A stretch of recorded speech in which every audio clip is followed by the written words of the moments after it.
And I have some breaking news for you now. The US journalist Evan Gershkovich has appeared in a Moscow court to appeal against his arrest and detention.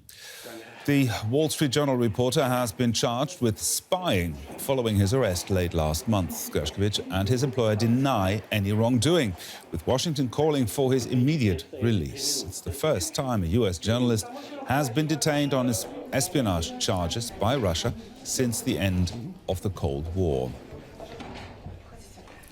And for more on this, I'm now joined by DW's former Moscow bureau chief, Yuri Reshetto. He's now in Riga because DW is banned from reporting in Russia. Yuri, what happens if Evan Gershkovich, if his appeal is denied by the court, which is, I understand, the most likely outcome?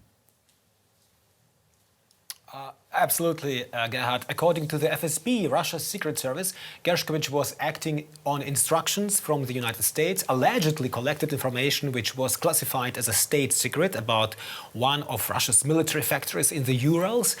Even Gershkovich denied this accusation. However, a criminal case has been initiated against him and under the charge of espionage.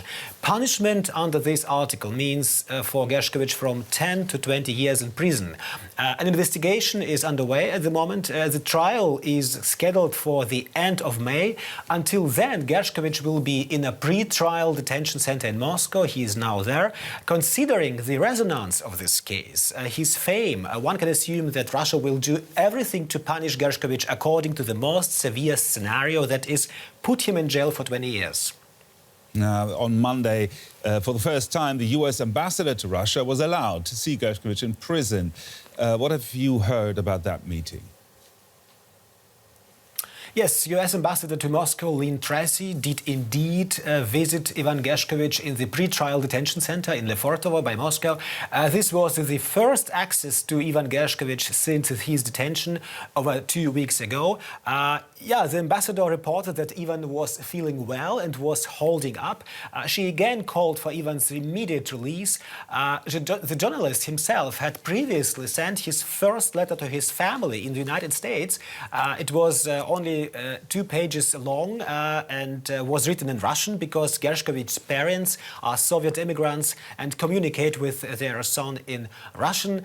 He wrote that he hasn't lost hope and even joked that his mother prepared him well for prison food because she cooked the same wheat porridge when he was young. So at the end, Gershkovich put his name, Your Vanya, he wrote. Vanya is the Russian form of his American name, Ivan.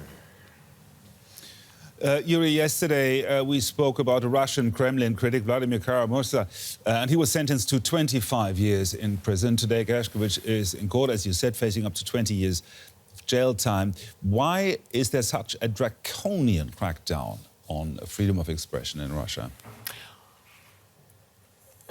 Look, Evan Gershkovich has been writing articles on sensitive topics, including the war in Ukraine and the Wagner private military company, for a big American newspaper. And I think the Kremlin is pretty afraid of people with audience, with influence.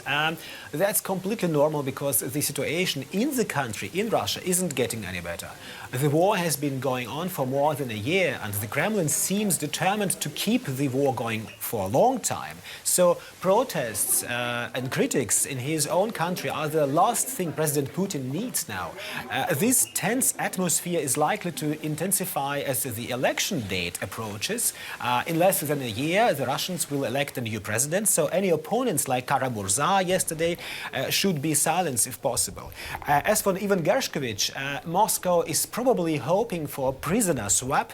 There are various Russians who are in jail in the West and are to be exchanged for Evan Gershkovich. Our correspondent Yuri Reshetto there. Thank you, Yuri.